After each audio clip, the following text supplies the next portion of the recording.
Hello, my dears.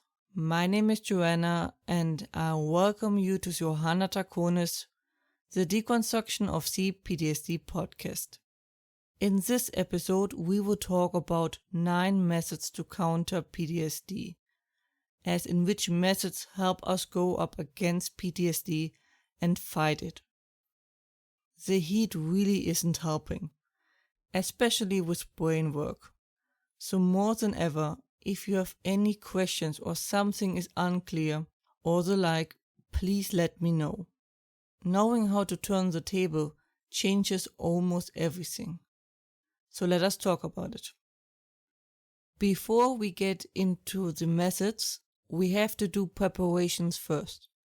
And the main part of it is stabilization.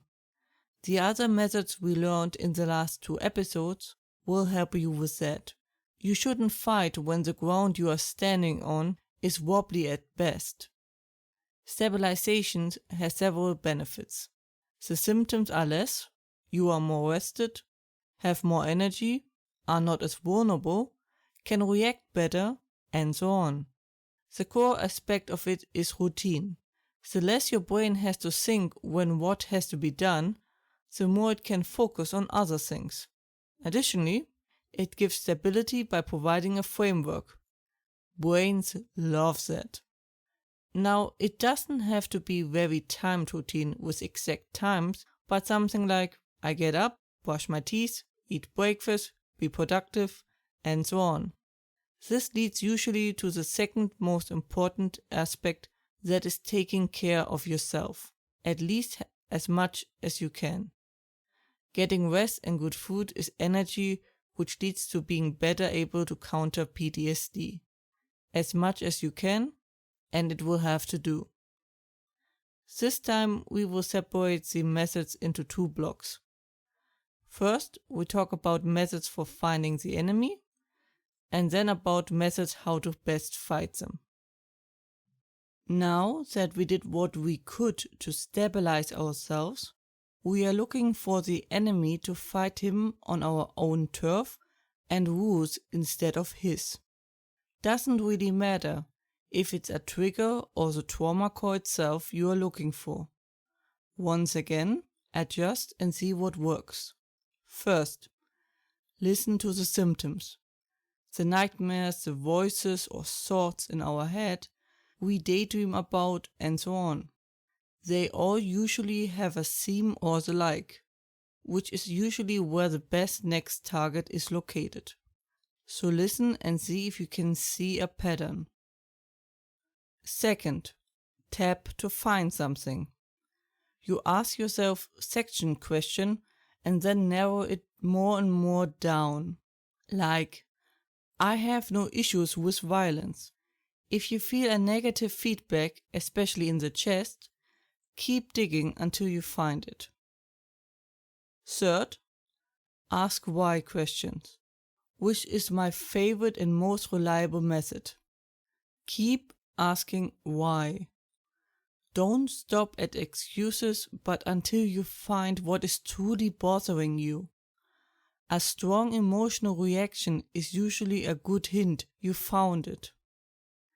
Generally speaking, when your brain is well enough, it will seek out or be drawn towards the problematic places. It wants to repair itself, just doesn't really know how. Sometimes, therefore, it is wise to go with the flow. Which leads us to what we do once we found what we are looking for. Now, to truly resolve and remove a core, a trigger, and the like, you truly must understand and empathize with it, which seems a bit counterintuitive. Adjust as usual to fit your need. First, flare down the flare-ups. Once you engage with your enemy, you likely meet resistance. An important skill to learn is to regain control after such a flare-up. It is possible, but everyone is different, and it is learned by trying, failing, and eventually succeeding. Second, ask why questions. Yes, again. So this time slightly different. We are looking to truly understand why. I usually know I have the goal when I'm starting to feel the realization, the need to cry, and a bit of relief. Third, give an interview, usually to yourself or others if you want to. We often skip over things which we don't notice until we have to explain it to someone. A very good way to find the hidden troublemakers that are able to evade the why questions. Fourth, seek counsel. Now, I prefer doing that in my head with fictional characters like Gandalf, but you can also ask real people. You are usually drawn to the kind of person you need. It is about getting a new perspective or a new angle to approach the enemy. Fifth, go with the flow. Usually our brain knows roughly where the issue is and tries to point us towards it. That usually comes in form of us having the urge to listen to a song, watch a movie, etc., or being drawn to issues. Try following the flow, carefully. And lastly, we get to the final, a bit special point. Sixth, do nothing. You did not misheard. I said nothing. The worst thing you can do is burn yourself out while fighting the good fight.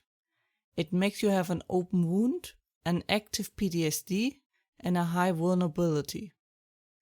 If you feel like you can't really do anything and any task is too much, that is a strong indicator your brain is heavily engaged with the enemy and can't really focus on anything else.